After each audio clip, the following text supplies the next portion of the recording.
السلام عليكم ورحمة الله وبركاته.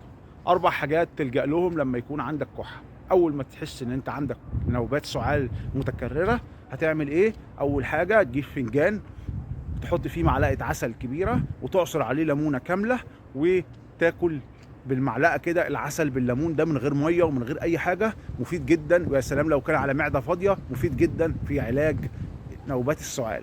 تاني حاجة مشروب الزعتر. بتجيب من عند العطار زعتر وبتحط معلقة صغيرة في كوباية وتصب عليها مية مغلية، تستنى لحد ما تبرد شوية، المشروب ده يبرد، وبعد كده تحليه بعسل نحل وتشربه كوباية الصبح وكوباية بالليل. مهم جدا جدا جدا في علاج الكحة. كمان ممكن تستخدم الجنزبيل. مشروب الجنزبيل له أثر رهيب في ذوبان المخاط وعلاج الكحة. رابع حاجة، الحاجة دي كانت الآباء والأمهات زمان كانوا بيعملوها للأطفال علشان اللي عندهم كحة، ولكن العلم الحديث اكتشف إن الطريقة دي فعلا فعلا فعالة جدا في علاج الكحة، وهي شوربة الفراخ.